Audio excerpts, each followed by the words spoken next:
तो जब भी हम प्रेशियस मेटल्स की बात करते हैं हम हमेशा गोल्ड और सिल्वर की बात करते हैं, क्योंकि ये दोनों जो है बहुत ही रेयर मेटल्स हैं और पिछले लगभग 5000 सालों से ये मेटल्स जो हैं हमारे पूरे वर्ल्ड वाइड में रहे हैं ट्रेडिंग के लिए।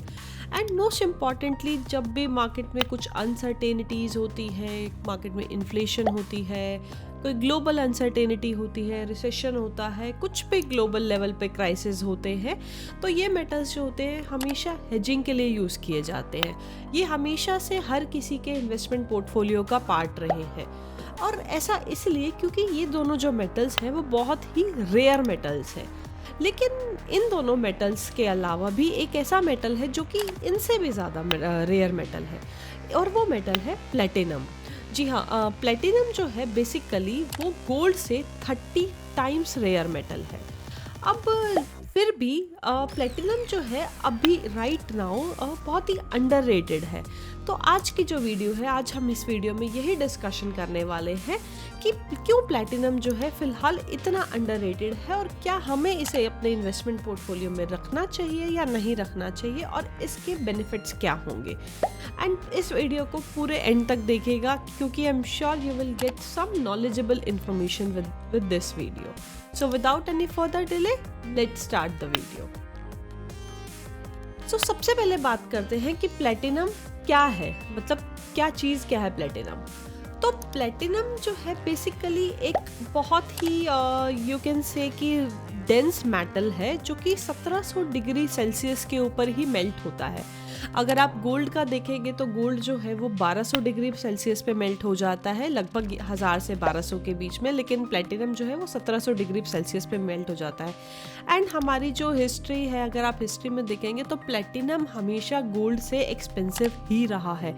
हमेशा से कोई भी लेविश या लग्जरी चीज़ों के बारे में अगर हम बात करें तो उसमें गोल्ड से ऊपर हमेशा से प्लेटिनम का नाम आया जाता था। जैसे कि आप लोगों ने भी सुना होगा silver jubilee, golden jubilee, then platinum jubilee. Obviously gold से हमेशा से ऊपर रहा है, प्लेटिनम हमेशा गोल्ड से एक्सपेंसिव रहा है। एंड प्लेटिनम जो है वो लगभग गोल्ड से 30 टाइम्स रेयर मेटल है। ऐसा इसलिए क्योंकि जो प्लेटिनम है उसकी जो माइनिंग होती है वो सिर्फ साउथ अफ्रीका और रशिया में होती है। सिर्फ ये 2 कंट्रीज़ ऐसी हैं जहाँ पे प्लेटिनम की माइनिंग करते हैं। एंड जब भी इन दोनों कंट्रीज़ में कोई भी जियोपॉलिटिकल टेंशन्स होती हैं, कोई भी सप्लाई रिस्क्स होते हैं, तो इसकी वजह से इसकी सप्लाई जो है वो कम हो जाती है, जिसकी वजह से प्लैटिनम की डिमांड जो है वो इंक्रीज हो जाती है। एंड मोस्टली जो है प्लैटिनम एक कॉरोजन रेजिस्टेंट मेटल है। इसके अंदर कभी भी जंग नहीं लगता है, कभी भी बहुत ही डेंस मेटल होता है, इसीलिए ये ज्वेलरी से लेके इंडस्ट्रियल कैटलिस्ट तक यूज़ किया जाता है। एंड हमेशा से ही ये एक्सपेंसिव रहा है। तो आइए एक बार जानते हैं इसके चार्ट्स के थ्रू कि क्या इसकी हिस्ट्री रही है और आज के टाइम में इसका क्या प्राइस रहा है। उसके लिए let me share my screen. Okay, तो आपको मेरी स्क्रीन पे दिख ही रहा होगा, ये एक डिफरेंट चार्ट्स है। ये वाला जो चार्ट है जो ग्रे कलर का आपको दिख रहा है ये प्लैटिनम चार्ट है, ये हमारा गोल्ड का चार्ट है और ये जो चार्ट है ये है प्लैटिनम और गोल्ड का ratio, basically gold versus platinum ratio. अब अगर आप लेफ्ट साइड के चार्ट पे देखेंगे तो ये है हमारे गोल्ड के प्राइजेस इन आउंस और राइट साइड पे देखेंगे तो ये है हमारे प्लैटिनम के प्राइजेस इन आउंस एंड ये जो है हमारा गोल्ड टू प्लैटिनम रेशियो है। ये मैंने आपको सिर्फ इसलिए बताया है ताकि आपको ये चार्ट को समझने में थोड़ी सी आसानी रहे। तो अगर हम यहाँ से देखें 2000 से, अगर हम यहाँ पे देखें 2000 के टाइम पे, तो आप देखिए कि ये जो प्लैटिनम है इसकी वैल्यू है $439 के आसपास पर ऊंस। एक ऊंस में लगभग 31.1 ग्राम्स होते हैं। ओके, तो अब हम पर आउंस के बारे में हमेशा बात करेंगे इस पूरी वीडियो में। और गोल्ड का प्राइस देखा जाए तो 283 के आसपास है। अगर आप इनका रेशो देखोगे तो ये 0.44 के आसपास है। दैट मीन्स इस टाइम तक प्लैटिनम जो था वो गोल्ड से ज़्यादा एक्सपेंसिव था। प्लैटिनम ज़्यादा एक्सपेंसिव चल रहा था। इसके बाद जैसे जैसे आप देखते जाओगे कि प्लैटिनम का प्राइस जो है वो लगातार इंक्रीज़ हो रहा है। अगर आप यहाँ पे भी इसका रेशो देखोगे तो यहाँ पे भी इसका रेशो लगभग 0.673 है। दैट मीन्स प्लैटिनम अभी भी गोल्ड से महंगा चल रहा है। अगर आप लगातार हम 2008 तक आए, 2008 के क्राइसिस में, तो 2008 का हमें पता है एक बहुत ही ग्लोबल फाइनेंशियल क्राइसिस था जो कि 10 सितंबर 2008 में हुआ था, यहाँ पर ये वाला। तो इस टाइम पे जब हमारा ग्लोबल फाइनेंशियल क्राइसिस हुआ था, उस टाइम पे अगर आप ये वाला जो चार्ट है इसका अगर रेशो देखोगे तो ये रेशो है लगभग 0.9 के बराबर। दैट मीन्स इस टाइम पे गोल्ड और प्लैटिनम का प्राइस जो था वो लगभग इक्वल था। यानी कि अभी तक जो था प्लैटिनम एक्सपेंसिव चल रहा था, अब जो था गोल्ड और प्लैटिनम लगभग इक्वल रेट पे आ गए थे यहाँ पे। उसके बाद अगर आप यहाँ पे देखेंगे तो ये 2014-2015 तक लगभग सिमिलर ही रहा है। इनफैक्ट यहाँ पे अगर आप 2012-14 तक भी देखेंगे, यहाँ पे बार बार ये उठा है गिरा है फिर उठा है गिरा। अगर यहाँ पे 15 का चार्ट देखेंगे यहाँ पे लगभग, तो इसकी वैल्यू 1 पॉइंट समथिंग आ गई थी।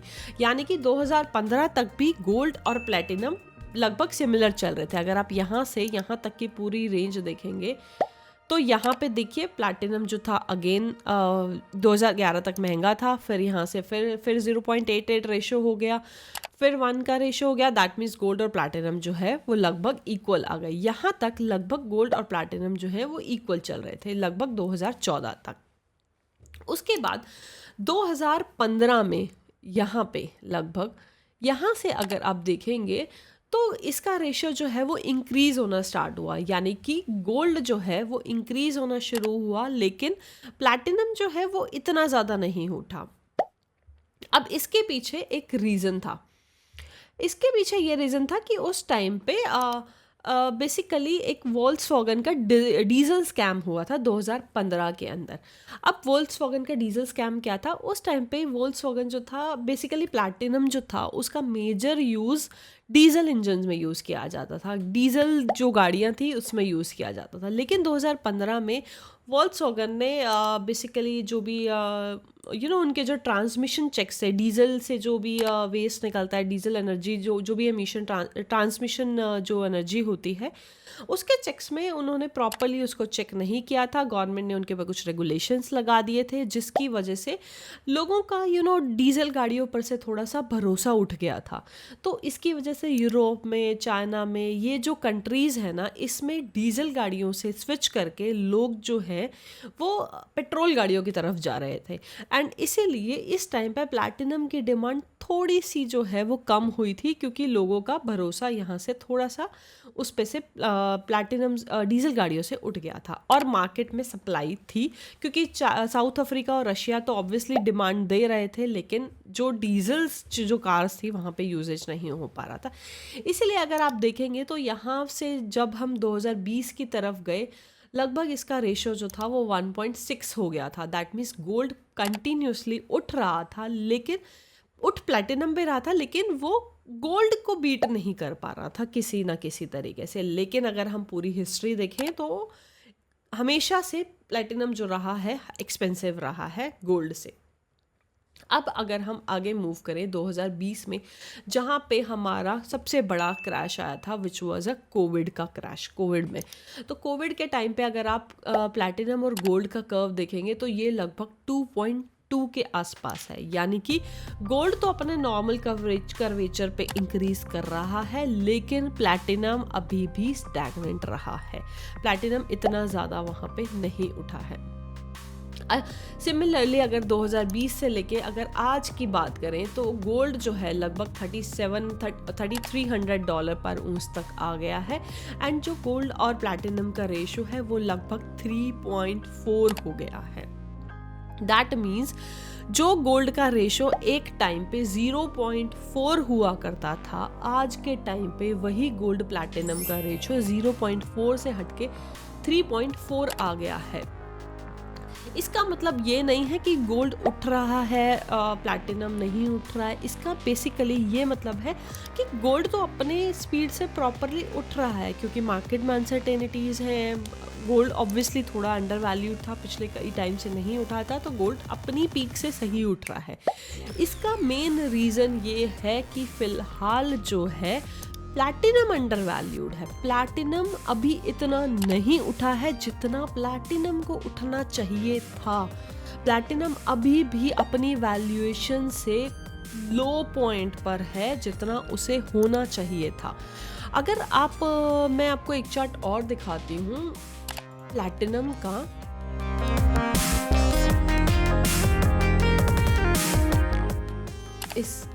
अगर आपको मेरी स्क्रीन पे दिख रहा हो तो अब प्लैटिनम जो है वापस से अपनी स्पीड पकड़ने लगा है, यानी कि प्लैटिनम भी अब कुछ इंक्रीज होने लगा है। यहाँ तक कि जैसे कि अगर आप अप्रैल में देखोगे, यहाँ पे प्लैटिनम की वैल्यू जो थी लगभग 930 रुपए के आसपास थी।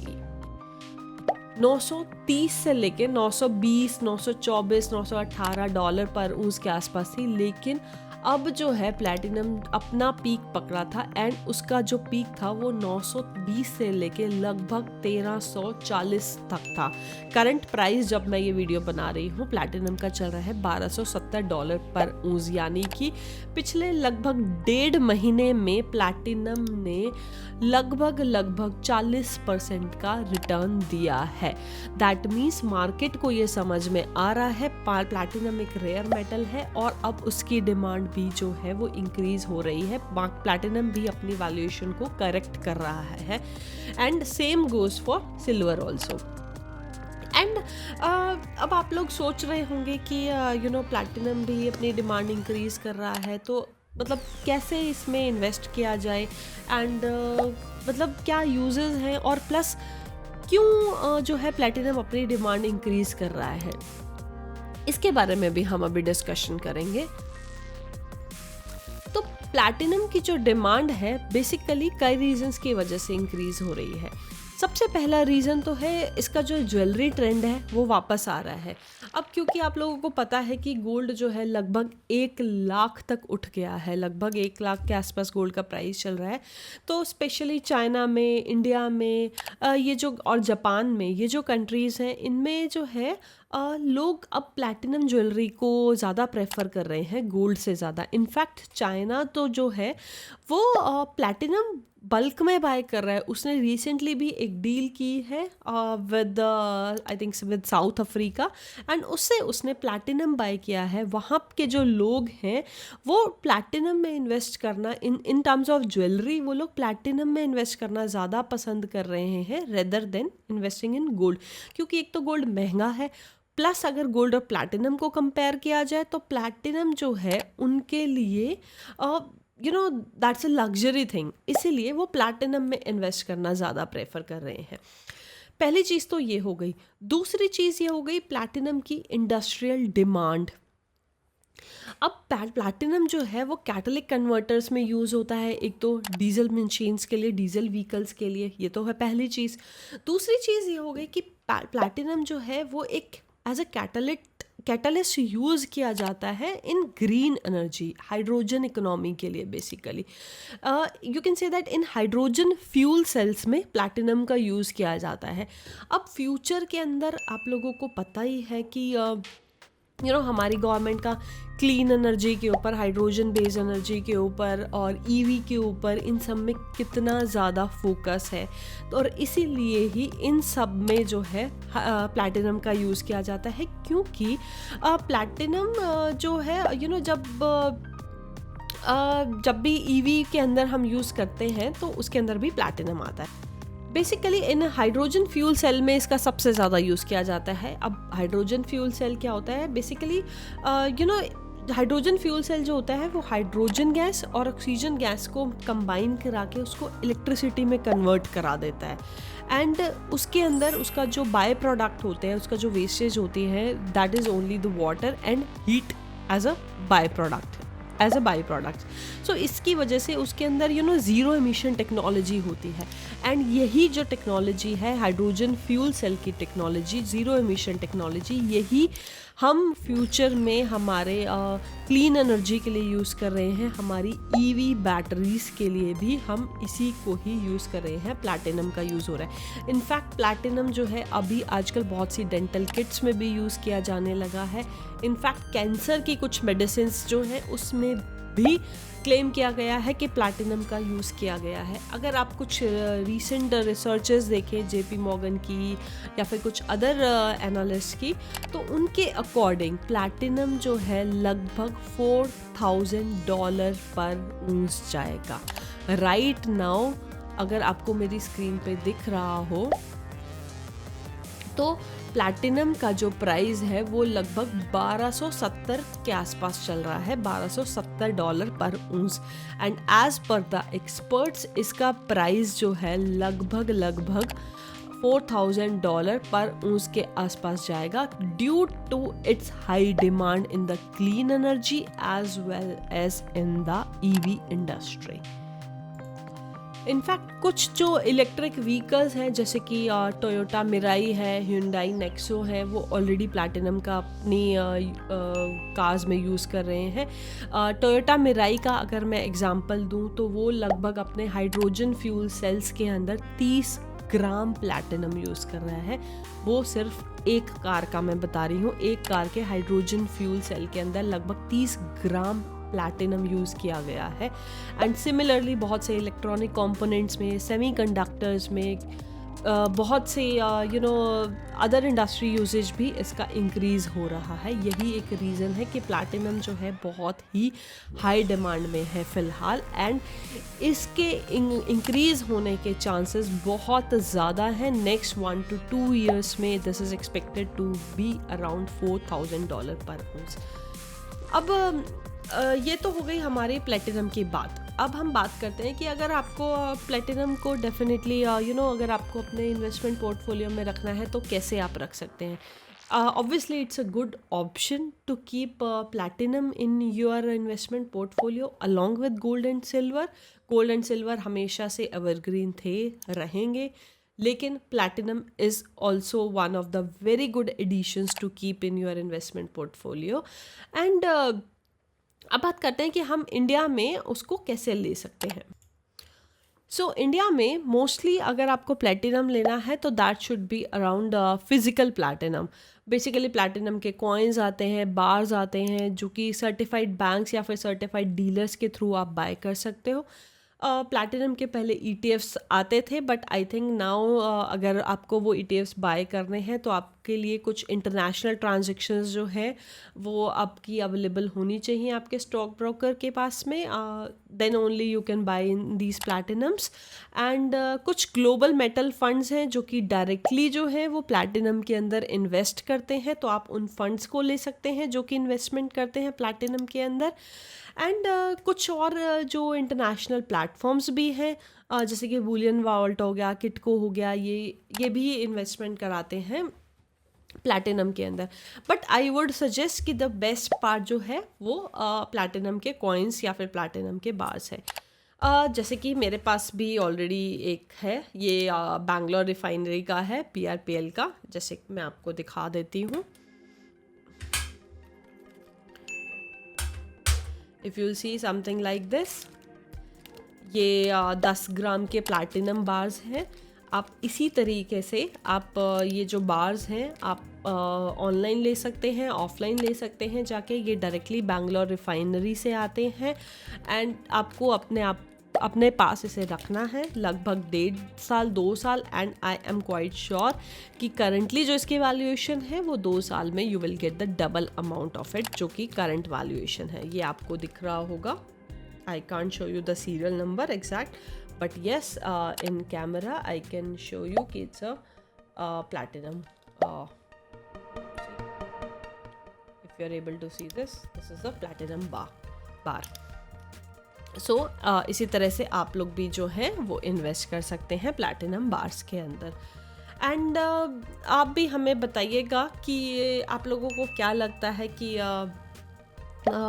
कि क्या प्लैटिनम जो है $4,000 जाएगा। ऑब्वियसली जाएगा तो सही कि, लेकिन कब तक जाएगा, कितना टाइम इसमें लगेगा, क्या ये आपको इन्वेस्टमेंट पोर्टफोलियो में रखना चाहिए, नहीं रखना चाहिए। एंड प्लस एक सबसे इम्पॉर्टेंट चीज़, आप लोग हमें कमेंट सेक्शन में ये ज़रूर बताइएगा कि आप लोगों को क्या लगता है कि सबसे एक्सपेंसिव मेटल फिलहाल वर्ल्ड का कौन सा है, which is the most expensive metal in the world. And if you'll give me the correct answers, definitely I will get some good good surprises. So do let us know in the comment section कि which is the most expensive metal of the world. तो अगर आपको ये video अच्छा लगा हो, आपको video useful लगा हो, तो please do like this channel, do like, share and subscribe. And आप भी हमें बताइए कि क्या आप प्लैटिनम में इन्वेस्ट करेंगे, क्या प्लैटिनम को अपने पोर्टफोलियो में रखेंगे, and if yes, how you are gonna buy this. So stay tuned with us for more future updates and most updates and more future information with us. And I hope आप लोगों को ये video बहुत ही अच्छा लगा होगा। Thank you so much for joining this channel. Thank you. Bye bye.